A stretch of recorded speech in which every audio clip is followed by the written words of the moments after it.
Dicen que la historia la escriben los vencedores, ¿verdad? Pues en este caso, la historia de la conquista de América se escribió durante siglos para hacernos creer que fue casi un milagro civilizador, que si evangelización, que si mestizaje, que si integración. Y sí, hubo mestizaje, universidades y leyes que intentaron proteger a los indígenas, pero también hubo algo más profundo y brutal. Hubo un genocidio. Y no lo digo yo solo porque suene bien para un vídeo. Lo dicen cifras, cronistas de la época y los mejores historiadores actuales. Imagínate esto. Antes de 1492, el continente americano albergaba entre 50 y 80 millones de personas, dependiendo de la región.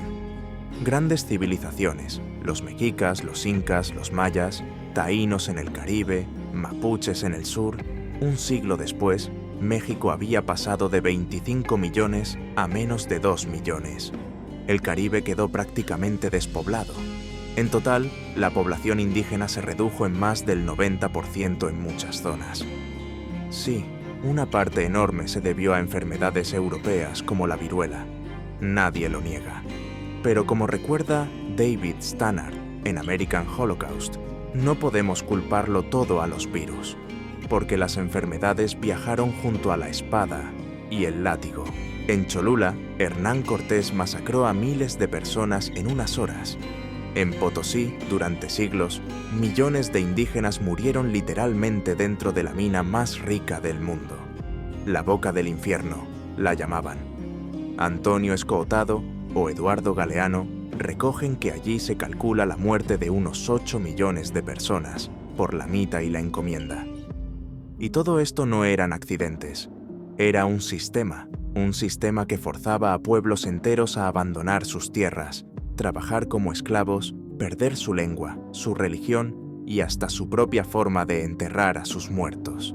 Porque genocidio no es solo matar cuerpos, es matar culturas.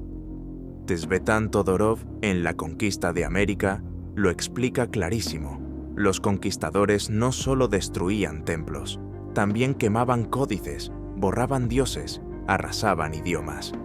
Los mayas, por ejemplo, perdieron miles de libros en hogueras dirigidas por los propios misioneros.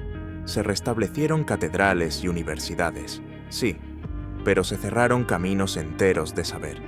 ¿Sabías que muchas lenguas que hoy están en peligro en México o Perú fueron prohibidas durante siglos? La evangelización fue la excusa perfecta para asimilar a pueblos enteros. Algunos dirán, pero había leyes de Indias que protegían a los indios, ¿no? Y es verdad, en 1542 se publicaron, pero un papel en Madrid no cambia la realidad en las minas de Potosí o en los latifundios de México. Bartolomé de las Casas, en su brevísima relación de la destrucción de las Indias, lo gritó en voz alta. Lo destruyen todo y lo consumen todo, hasta hacer desiertos donde antes había poblaciones. Matthew Restall, en Seven Myths of the Spanish Conquest, desmonta la idea del imperio piadoso. Sí, la corona dictó leyes, pero los encomenderos y conquistadores hacían lo que querían, amparados por la distancia y la codicia. Y aquí llega la parte incómoda.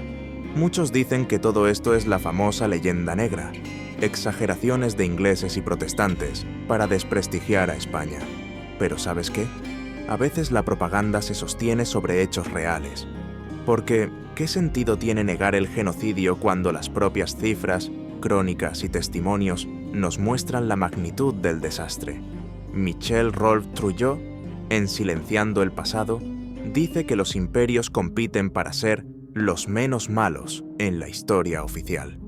No es una competición. Aceptar lo que se hizo es el primer paso para entender por qué América Latina sigue arrastrando heridas que no se cerraron.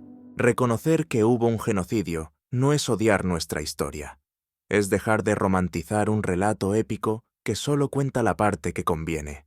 Es darle voz a millones de personas que murieron o fueron forzadas a olvidar quiénes eran.